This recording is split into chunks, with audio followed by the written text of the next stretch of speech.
Gym coach వచ్చి పల్లవిని రమ్మంటూ ఉంటుంది కదా! నేను నీకు ట్రైనింగ్ ఇస్తాను ఇంట్రెస్ట్ ఉంటే అన్నట్టుగా అడుగుతూ ఉంటుంది కదా! ఇక అప్పుడు చరణ్ కోపంగా చూస్తూ ఉంటాడు. అప్పుడు పల్లవి చరణ్ వైపు చూస్తూ ఉంటే ఏంటి? ఏంటి? నా వైపు చూస్తున్నావేంటి? ఆ! చూడండి మేడం, పల్లవి నా భార్య. తను మీరు చెప్పినట్టుగా ఇలా రోడ్డు మీదకొచ్చి స్టేజ్ మీద వాటి మీద ప్రోగ్రామ్స్ చేయడానికి తనేమి ఖాళీగా లేదు. తను నా భార్య. నేను చెప్పినట్టుగా నడుచుకోవాల్సిన నా భార్య. ఎందుకంటే మేమిద్దరం జీవితాంతం కలిసి నడవాల్సిన వాళ్ళం. ఒక ట్రావెల్ చేయాల్సిన వాళ్ళం. తన ఇష్టానుగా తను చేస్తూ ఉంటే నేను ఒప్పుకోను. అర్థమవుతుందా? అని చెప్పి అలా చరణ్ చెప్తూ ఉంటే పల్లవి చాలా సంతోషిస్తూ ఉంటుంది. ఇక అప్పుడు చెప్పు నువ్వు కూడా అని చెప్పి చరణ్ అంటూ ఉంటే అప్పుడు ఇక జిమ్ కోచ్‌కి చెప్తుంది. సారీ మేడం, ఏమీ అనుకోవద్దు. ప్రెజెంట్ అయితే నాకు ఏమీ ఇంట్రెస్ట్ లేదు. మా వారే నన్ను ఒప్పుకున్నారు ఆయన భార్యగా. ఇక నాకు అంతకు మించి ఇంక వేరే ఏ గుర్తింపు ఎందులో కూడా అవసరం లేదు. ఆయనే మేమిద్దరం కలిసి జీవితాంతం ప్రయత్నించాలి అని చెప్పి ఆయనే చెప్తున్నారు కాబట్టి నాకు ఇంకేవి గుర్తింపులు అవసరం లేదు. దయచేసి మీరు వెళ్ళండి అని చెప్పి పల్లవి చెప్తే ఇక అప్పుడు అక్కడున్న జిమ్ కోచ్ అంటుంది. చూడండి చరణ్ గారు, మీరు ఏ ఉద్దేశంతోని ఆ అమ్మాయి టాలెంట్‌ని తొక్కి పడేద్దాం అనుకుంటున్నారో నాకైతే అర్థం కావట్లేదు. నాకైతే పల్లవి ఎదుగుదల మీరే కావాలని నొక్కి పెడుతున్నట్టు, తొక్కేస్తున్నట్టు అనిపిస్తుంది అని చెప్పి అనగానే, ఏం మాట్లాడుతున్నారు జిమ్ గారు అని చెప్పి అలా సుమలత అడుగుతుంది. నిజమే చెప్తున్నానండి. లేకపోతే ఒకరి టాలెంట్ తొక్కేయడాన్ని మరి ఇంకేమంటారు? సరే అమ్మ పల్లవి, నువ్వైతే మరి ప్రెజెంట్ వద్దంటున్నావు కాబట్టి మీ భర్త చెప్పినట్టుగా ఇన్ ఫ్యూచర్ ఎప్పుడైనా నీ మనసు మార్చుకొని నువ్వు గనక కోచింగ్ తీసుకోవాలనుకుంటే ఆల్వేస్ వెల్కమ్ అమ్మా. సరేనా, ఉంటాను అని చెప్పేసి అక్కడి నుంచి జిమ్ కోచ్ వెళ్ళిపోతుంది. ఇక ఆ తర్వాత చరణ్ అంటాడు పల్లవితోని, కొంతమంది ఏమో వచ్చి ట్రైనింగ్ ఇస్తావా అని, ఈవిడేమో వచ్చి జిమ్ కోచ్ నేను ట్రైనింగ్ ఇస్తాను అని చెప్పి అసలు నా పరువు అంతా పోయింది. ఆ వీడియో ఎవరు తీసి ఆన్లైన్‌లో పెట్టి వైరల్ చేశారో అర్థం కావట్లేదు కానీ ఇది ఆ బ్యాంక్ దగ్గరే నా పరువు తీసిందనుకుంటే ఊరంతా పరువు తీసినట్టయిపోయింది. అసలు దీని మొహం చూస్తుంటేనే చిరాకు పుడుతుంది. ఛ! అని చెప్పి అక్కడి నుంచి వెళ్ళిపోతాడు చరణ్. ఇక వాళ్ళంతా సుమలత వాళ్ళు కూడా వెళ్ళిపోగానే ఇక అప్పుడు చంటి అంటాడు, ఏంటో వదిన నువ్వు మంచి చేసినా కూడా ప్రతిదానికి అందులో నెగెటివ్ వెతుక్కుంటున్నాడు. అన్నయ్య నిన్ను ఇంకా ఇంకా దూరం చేసుకుంటున్నాడు అని చెప్పి చంటి అంటూ ఉంటే, ఏం చేస్తాము, వీడు ఎందుకిలా మారుతున్నాడో అర్థం కావట్లేదు అని చెప్పి ప్రసాదరావు కూడా అంటూ ఉంటే పల్లవి బాధపడుతూ ఉంటుంది. మరోపక్క చరణ్ ఒక్కడే కూర్చొని ఆలోచిస్తూ ఉంటాడు కోపంగా. ఇక అప్పుడు సుమలత వచ్చి, ఏంట్రా నువ్వు టూ మచ్‌గా ఆలోచించి ఇరిటేట్ అయిపోకురా, ఎందుకలా హెల్త్ మీద పడుతుంది కదా, పాడవుతుంది హెల్త్ అని చెప్పి సుమలత అంటూ ఉంటే, ఏం చేయమంటావమ్మా, అసల ఆ పల్లవిని చూస్తుంటేనే చిరాకొస్తుంది అనగానే అప్పుడు సుమలత అంటుంది, నాకెందుకో ఈ పల్లవియే కావాలని, అంటే నీ మీద తనే గొప్ప అని చెప్పి చూపించుకోవడానికి అక్కడ బ్యాంక్ దగ్గర రౌడీల్ని తనే ఏర్పాటు చేసిందేమో. ఎందుకంటే ఇలా దొంగతనం జరగకుండా గోల్డ్‌ని కాపాడింది అంటే నీకొక పాజిటివ్ ఒపీనియన్ కలుగుతుంది కదా పల్లవి మీద. అలా నిన్ను చేరుకోవాలని, దగ్గరవ్వాలని ప్లాన్ చేస్తుందేమో అని చెప్పి సుమలత అంటూ ఉంటే, లేదమ్మా అది ఎన్ని ప్లాన్లు చేసినా ఈ జన్మకి పల్లవి మాత్రం నాకు దగ్గరవ్వలేదు. దగ్గరవ్వనివ్వను కూడా అని చెప్పి చరణ్ అక్కడి నుంచి వెళ్ళిపోతాడు. అదే కదా నాకు కావాలి. త్వరలో మీ ఇద్దరికి విడాకులు ఇప్పిచ్చేస్తాను. చరణ్‌ని మాత్రం ఎట్టి పరిస్థితిలో పల్లవి మీద పాజిటివ్ ఒపీనియన్‌తోని దగ్గరవ్వనివ్వనుగా అని చెప్పి మనసులో అనుకుంటూ ఉంటుంది సుమలత. ఆ తర్వాత భువన ఆలోచిస్తూ నించొని ఉంటుందనమాట తన రూమ్‌లో. అప్పుడే అక్షిత వస్తుంది. ఏంటి భువన తెగ ఆలోచిస్తున్నావు ఏంటి సంగతి అని చెప్పి అక్షిత అడిగితే అప్పుడు భువన అంటుంది, ఏం లేదు అక్షిత, ఇప్పుడు చరణ్ చాలా కోపంగా ఉన్నాడు కదా పల్లవి మీద అని చెప్పి అలా ఇద్దరు మాట్లాడుతూ ఉంటే అప్పుడే పల్లవి వీళ్ళ మాటలు వింటూ ఉంటుంది. ఇక భువన ఇలా చెప్తుంది అక్షితతోని, ప్రెజెంట్ పల్లవి మంచి పనులు చేస్తూ ఉన్నా కూడా మనకి మంచి జరుగుతుంది కానీ చరణ్ మాత్రం దాన్ని నెగెటివ్‌గా తీసుకొని పల్లవి మీద ఇంకా ఇంకా కోపం పెంచుకొని దూరం పెంచుతున్నాడు. వాళ్ళిద్దరి మధ్యలో గ్యాప్ వచ్చేసినట్టు అనిపిస్తుంది. ఇప్పుడు ఇదే రైట్ టైం అనిపిస్తుంది. వాళ్ళిద్దరి మధ్యలో గ్యాప్ వచ్చింది కాబట్టి నేను దూరాలని, అంటే గ్యాప్ వచ్చినప్పుడే కదా మళ్ళా ఇంకా ఇంకా దూరం పెంచి మనం ఫిల్ చేయగలుగుతాము. సో, చరణ్‌కి దగ్గరవ్వాలనుకుంటున్నాను. ఇదే రైట్ టైం అనిపిస్తుంది. ఏమంటావు అని చెప్పి భువన అడుగుతూ ఉంటే, చాలా మంచి పని. భార్య భర్త మధ్యలో గ్యాప్ వచ్చినప్పుడే మూడో వ్యక్తి వచ్చినప్పుడే కదా, అప్పుడే కదా వాళ్ళిద్దరి మధ్యలో ఇంకా ఇంకా దూరం పెరిగి గ్యాప్ కాస్త పర్మనెంట్ అవుతుంది. మంచి ఆలోచనే, రెచ్చిపో మరి దూరిపో అని చెప్పి అక్షిత అంటూ ఉంటే, సరే అయితే ప్రెజెంట్ చరణ్ కొంచెం కోపంగా ఉన్నాడు కాబట్టి కూల్ చేయడానికి నా చేతులతో మంచి కాఫీ చేసి తీసుకెళ్తాను. అలా మాటల్లో పెట్టి కొంచెం దగ్గరవుతాను అని చెప్పి అంటుంది భువన. సరే అయితే అని చెప్పి అక్షిత అనగానే ఇక కిచెన్‌లోకి వెళ్తుందనమాట భువన. ఇక ఇది విన్న పల్లవి, ఏంటి భార్య భర్త మధ్యలో వచ్చి దూరుదాం అనుకుంటున్నావా? చెప్తా అసలే నా మొగుడు ఫైర్ మీద ఉన్నాడు. నిన్ను ఛీ అనిపించేలాగా నేను చేస్తాగా అని చెప్పి పల్లవి మనసులో అనుకుంటుంది. ఇక కిచెన్‌లో ఇటు భువన వెళ్ళి కాఫీ రెడీ చేద్దామని చెప్పి ఇక కాఫీ పౌడర్, మిల్క్, షుగర్ అదంతా కలిపి రెడీ చేస్తుందనమాట. ఇక అప్పుడే ఫ్రిడ్జ్ దగ్గరికి వెళ్ళి కాఫీతో పాటు ఇంకేదన్నా ఇస్తే బావుంటుంది చరణ్‌కి అని చెప్పి అటువైపు ఫ్రిడ్జ్ వైపు తిరిగి ఫ్రిడ్జ్‌లో ఏమున్నాయా అని చెప్పి చూస్తూ ఉంటుంది భువన. ఈ లోపల మెల్లగా పల్లవి వచ్చి కారం పొడి తీసుకొని కారం కలిపేస్తుంది కాఫీలో. కలిపేసేసి మెల్లగా భువనకి కనిపించకుండా మళ్ళీ వెళ్ళిపోతుందనమాట పల్లవి. ఇక ఫ్రిడ్జ్‌లో ఏమీ కనిపించవనమాట. సరే ఫ్రిడ్జ్‌లో ఏం లేవుగా ఈ కాఫీతోనే ఇచ్చేద్దాం చరణ్‌కి. అవును కాఫీ కలర్ ఏంటి మారింది? ఇంకాస్త ఎర్రగా ఉందేంటి అని చెప్పి భువన ఆలోచిస్తూ ఉంటే పక్క నుంచి పల్లవి మెల్లగా కాఫీ పొడి ఎక్కువైంది. అంటే స్ట్రాంగ్‌గా ఉన్నట్టు అని చెప్పి అనగానే, "ఆ! స్ట్రాంగ్‌గా ఉన్నట్టు" అని చెప్పి ఇక పల్లవి అంటూ ఉన్నప్పుడు తనేం పట్టించుకోదనమాట. స్ట్రాంగ్‌గా ఉంది కాఫీ చరణ్‌కి నచ్చుతుంది అని చెప్పి కాఫీ కప్ తీసుకెళ్తుందనమాట చరణ్ గదిలోకి. ఇక చాటుగా అక్షిత అబ్జర్వ్ చేస్తూ ఉంటుందనమాట వీళ్ళిద్దరిని. అంటే చరణ్‌ని, అలాగే ఇటు భువనని. ఇక అక్షిత వెనకాల చాటుగా పల్లవి అబ్జర్వ్ చేస్తూ ఉంటుంది. అక్షితకి తెలియకుండా. ఇక ఇటు భువన వెళ్తుంది కదా చరణ్ గదిలోకి.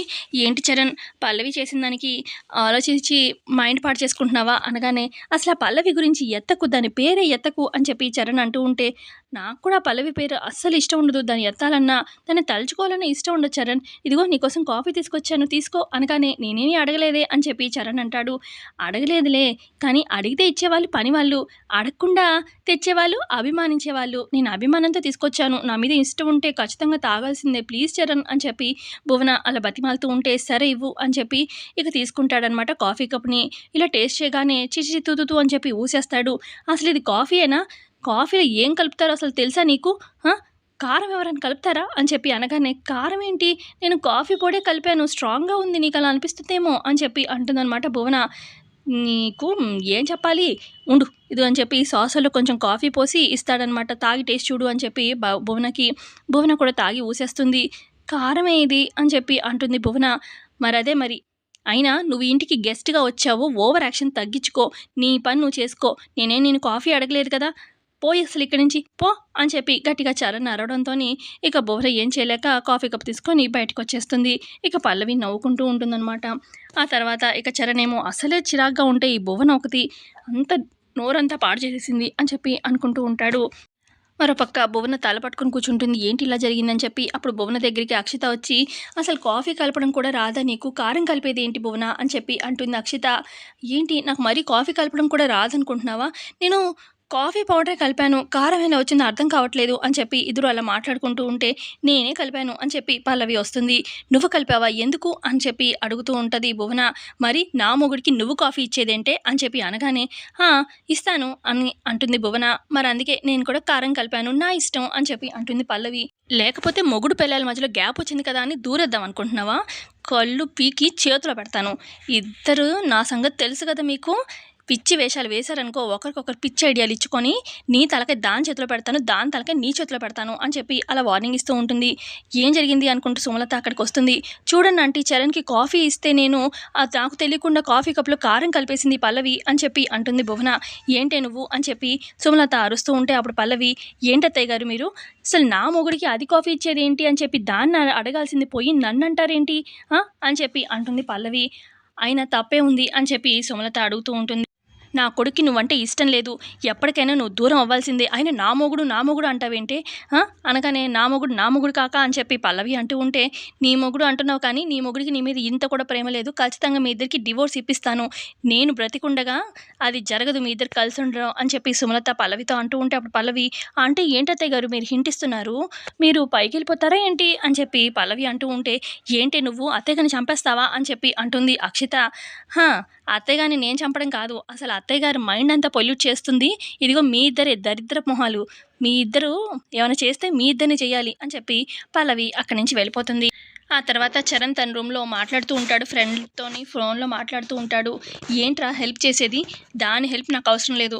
అసలు నా గెలుపు గెలుపులాగే అనిపించట్లేదు. ఇది కాదు కానీ మళ్ళీ మ్యూజిక్‌వి కాంపిటీషన్స్ రాబోతున్నాయి. ఈసారి ఎవరి హెల్ప్ లేకుండా నేను గెలిచి చూపిస్తాను" అని చెప్పి ఫోన్ పెట్టేస్తాడు. ఈ లోపల పల్లవి వస్తుందనమాట. ఏదో మరి మజ్జిగనో ఏదో తీసుకొస్తుందనమాట రూమ్‌లోకి. ఇక పల్లవి చేతిలో గ్లాస్ చూసి ఇక చిరాకుతోని విసిరి కొడతాడనమాట చరణ్. "ఏంటండి మీరు చేస్తుంది" అని చెప్పి పల్లవి అరుస్తుంది. ఇక ఇంట్లో ఉన్న అందరూ వచ్చేస్తారు అక్కడికి. సుమలత వీళ్ళంతా కూడా, "ఏంట్రా ఏమైంది? గొడవ ఏంటి?" అని చెప్పి అనగానే, "అసలు ఇదేంటి మమ్మీ నా రూమ్‌లో ఎందుకుంది ఇది నా గదిలో" అని చెప్పి అరుస్తూ ఉంటాడు చరణ్. "నీ భార్య నీ గదిలో ఉండక ఇంకెవరి గదిలో ఉంటుంది మీ ఇద్దరికి పెళ్ళైనప్పుడు అని చెప్పి ప్రసాదరావు కూడా అంటూ ఉంటే, అసలు అది నా భార్యగానే అనుకోవట్లేదు, అసలు దీని మొహం చూస్తుంటేనే చిరాకొస్తుంది, దీనివల్ల నాకు ప్రతి చోట అవమానమే అని చెప్పి అంటూ ఉంటే, ఇక అప్పుడు బామ్మ రెచ్చిపోయి అంటుంది, ఏంట్రా అది కాబట్టి పడుతుంది మీరు మాటలు, మీరు పెట్టే టార్చర్కి, అసలు మొగుడుగా నువ్వు పిచ్చి పిచ్చి మాట్లాడుతున్నావు, అటు అత్తగా ఆవిడే టార్చర్ చూపిస్తుంది, అసలు ఇంకొకరైతే పల్లవి ప్లేస్లో ఉంటే అత్త నన్ను ఇట్లాగా వేధిస్తుంది, భర్త నన్ను ఇట్లా మాట్లాడుతున్నాడని చెప్పి పోలీస్ స్టేషన్ కంప్లైంట్ ఇస్తే ఏమవుతుందో తెలుసా అని చెప్పి బామ్మ అంటూ ఉంటే, ఇక గుర్తు చేసుకుంటూ ఉంటారు చరణ్ ఇట్లా పోలీసులు చరణ్ని కొడుతున్నట్టు, అటు సుమలత ఏమో ఇక జైల్లో రాళ్ళు అవి కొడుతున్నట్టు అలా ఊహించుకుంటూ ఉంటారు. ఇక అప్పుడు చరణ్ వచ్చి, ఏంటే పోలీస్ కంప్లైంట్ ఇస్తావా, ఇవ్వు ఇవ్వు, నేను అన్నిటికీ రెడీయే, అంతేగాని నీతో కలిసి ఒకటే రూమ్లో ఉండడం నాకైతే ఇక పాసిబుల్ కానే కాదు, నువ్వు చేస్తావో బ్రతుకుతావో నాకైతే అనవసరము, అసలు నీ మొహం చూడాలంటేనే నాకు అసహ్యం పుడుతుంది, పో ఇక్కడి నుంచి అని చెప్పి అంటాడు చరణ్.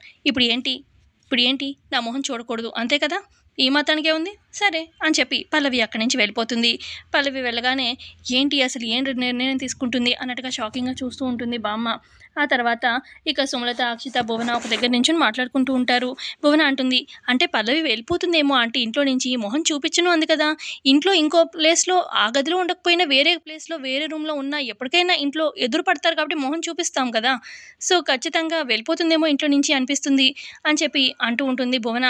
ఇటు అక్షిత ఏమో, నాకెందుకు పల్లవి చచ్చిపోతుందేమో అనిపిస్తుంది ఆంటీ, ఇప్పుడు ఇల్లు అయితే వదిలిపెట్టాలను, చచ్చినా అసలు ఇల్లు వదిలే ప్రసక్తే లేదు అని ఇందాక మాటల్లో కోపంలో అనింది కదా పల్లవి, ఇక మొహం ఏదో చూపించను అంది కానీ చచ్చిపోద్దేమో అనిపిస్తుంది అని చెప్పి అక్షిత అంటూ ఉంటే, అప్పుడు సుమలత, దాన్ని మీరు తక్కువగా అంచనా వేశారు, అది చావదు, ఇంట్లో నుంచి పోదు, మొహం చూపించను అనింది కానీ దాని దగ్గర ఏదో ఒక గట్టి ప్లానే ఉండుంటుంది, ఆ ప్లాన్ ప్రకారమే అలా అనుంటుంది, దాన్ని తక్కువ వేయకూడదు అని చెప్పి అంటూ ఉంటుంది సుమలత.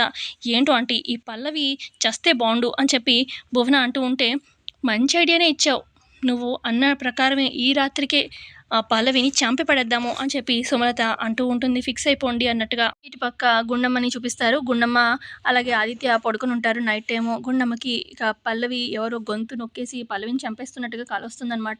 ఇక నిద్ర లేచి గుండమ్మ, నా కూతుర్ని ఎవరో చంపేస్తున్నారు అని చెప్పి అంటూ ఉంటుంది. ఈ లోపల గుండమ్మ గదిలోకి వైష్ణవి అలాగే ఇటు శ్రీనివాసరావు కూడా వస్తారనమాట. ఏమైంది గుండమ్మ ఏమైంది అనగానే, నా కూతుర్ని చంపేస్తున్నారండి, ఎవరో గొంతు నొక్కి నప్పేసి చంపేస్తున్నారు అని చెప్పి అనగానే, కలేమో అని చెప్పి అంటుంది వైష్ణవి. ఇక కళ అన్నట్టుగా గుండమ్మ చూస్తూ ఉంటుంది. అయినా నీ కూతురు పురిట్లోనే ఎవరో ఎత్తుకెళ్ళిపోయారు, అసలు అది ఈ పాటికి బ్రతుకుందో చచ్చిందో అని చెప్పి వైష్ణవి అలా అంటూ ఉంటే, ఇక గుండమ్మకి మండి ఇక వైష్ణవి గొంతు పట్టుకుని నొక్కేస్తూ ఉంటుంది. ఇక ప్రసాదరావు, శ్రీనివాసరావు ఆపుతూ ఉంటారనమాట. ఏంటి నా గొంతు పట్టుకొని నొక్కేస్తున్నావు, నేను చెప్పింది నిజమే కదా, అసలు ఇన్ని రోజులు బ్రతుకుంటే ఇప్పుడు దాకా రాకుండా ఉంటుందని దగ్గరికి అని చెప్పి వైష్ణవి అంటూ ఉంటే, గుండమ్మ, పిచ్చి పిచ్చిగా మాట్లాడావంటే చంప పగల కొడతాను, ఎందుకు పదే పదే అలా అంటావు అని చెప్పి అంటూ ఉంటుంది గుండమ్మ. ఆ తర్వాత ఇక మనసులో వైష్ణవి అనుకుంటుంది, ఈ గుండమ్మకి పల్లవిని ఎవరో గొంతు నొక్కేసి చంపేస్తున్నట్టుగా కలొచ్చింది, కొంపతీసి అటు భువన, అక్షిత ఏమన్నా పల్లవిని చంపడానికి ప్లాన్ చేస్తారా ఏంటి, అందుకే దీనికి కలొచ్చిందా అని చెప్పి వైష్ణవి మనసులో అనుకుంటూ ఉంటుంది.